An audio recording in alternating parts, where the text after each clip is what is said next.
Good morning and welcome to another vlog.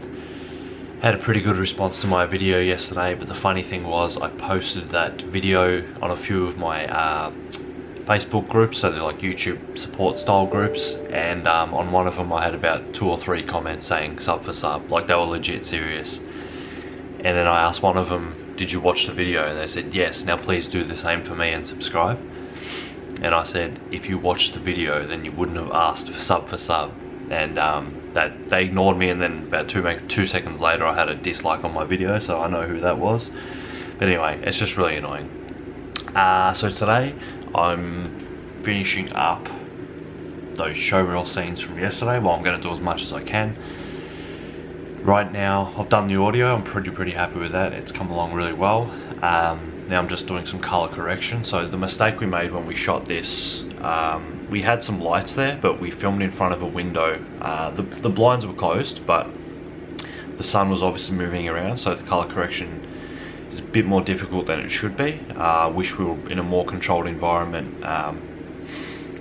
Maybe we should have blocked the window or something, I don't know. But yeah, it's just the color shifts a lot between shots because yeah, the sun moved and it was bright then dark and stuff like that. So a bit of work color correcting. I'm nearly done, I'm pretty happy.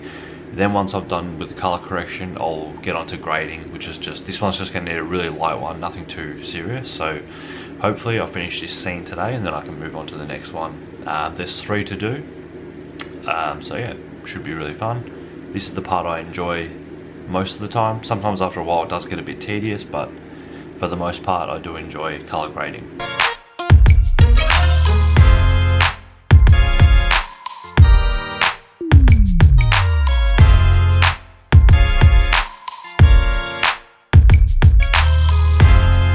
And when you've made some pretty big changes, what I like to do is always render it out, render the whole video out and watch it, sit back and make notes of any changes that you need to make.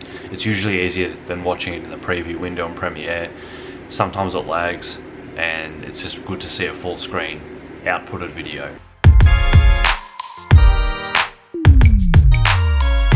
So I just rendered out the first scene and I'm really happy with the way it's come out, so I will upload that and then send the link to the actor and he can give me the go ahead, so that's really good.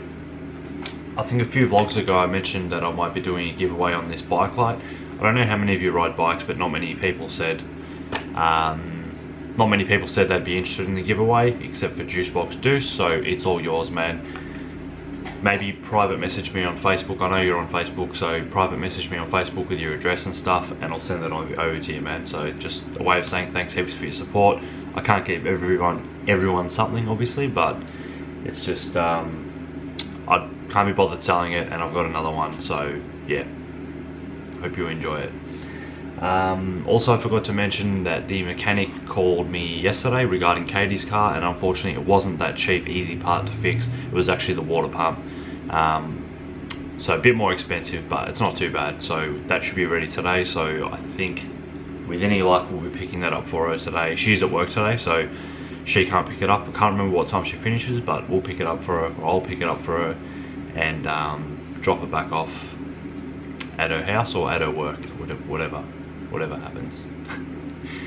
Alright, on to scene 2 now. So the plot thickens with Katie's car. The mechanic just called me, he said he's done the water pump, it's all good, but he gave it a last pressure test after he changed the pump and it did start to leak from the area he originally thought it was, but it's a good thing. It was obviously leaking in both places, so he's going to replace both of those. I could see coolant all around the water pump, that's why originally I thought it was that. And then I could also see coolant down in that area, so it's definitely leaking from both those places. Yeah, so we're going to replace them and the car should be ready to pick up today. So I just had a shower, I'm feeling really sleepy.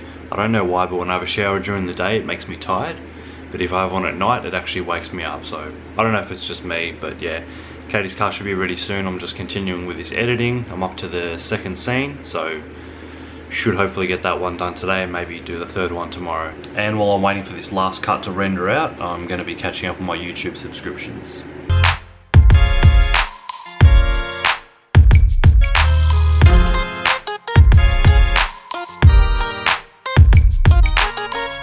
Alright, so Katie's car is ready, Katie's at work, so I'm going to get my dad to give me a lift down there to pick it up.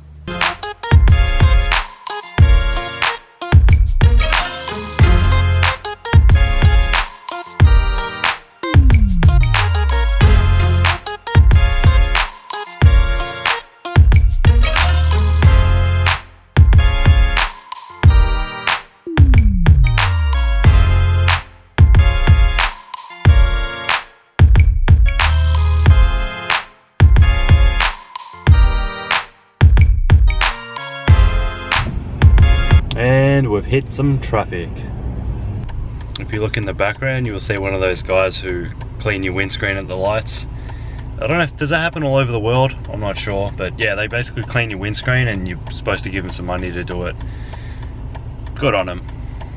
It's dangerous though, especially when the light goes green and they're halfway down the road still washing someone's windscreen. Katie's car is so nice to drive compared to mine. Like, it's different. Mine, because I've got coilovers, it's lowered, it's got an exhaust, it's got big wheels. It's kind of like, not rough, but it is. It's kind of rough, like you feel every bump, and it's kind of like a real driver's car, like you feel every little thing, which is kind of awesome. Whereas Katie's car's nice and smooth. It's funny as it's a complete different car to drive. So her car, Katie's car, is a BMW as well, but it's a E46 318i, so it's only a 4-cylinder 1.8 litre. Goes really good for such a small engine though.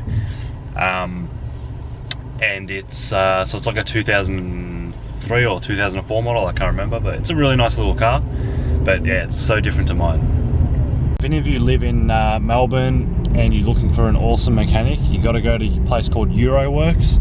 So he does specialise in European cars like BMWs and stuff, but because of that, he's not a rip-off. There's a lot of places that call themselves European specialists or they BMW specialists or whatever, and because of that, they absolutely jam you when it comes to price. Because yeah, but if you know where to get parts and you know where to get things done, honestly, the BMW like mine or this one is no more expensive than any other car I've ever owned. So people always say, oh, what about the maintenance on your car?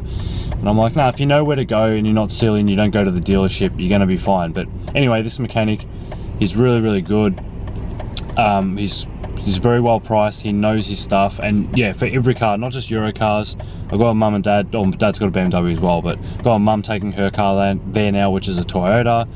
And yeah, he's a really, really good bloke. I remember once he did something in my car and he literally called me the next day and he's like, how's everything going? And yeah, he's really concerned. He gets really concerned about your car and stuff like that, and he just loves it, which is really good to see these days, because everywhere else I've brought it to prior, they've just made a mess of it. You know, it's come back with more problems, or they've just haven't cared about it. It's come back dirty with grease prints all over it. So yeah, if you are in Melbourne and you're looking for a mechanic for any car, but if you've got a Euro car especially, definitely take a look there. It's called Euroworks and it's in Clayton. I'm not sponsored or anything to say this, but yeah, just looking out for you guys if you do live in the area.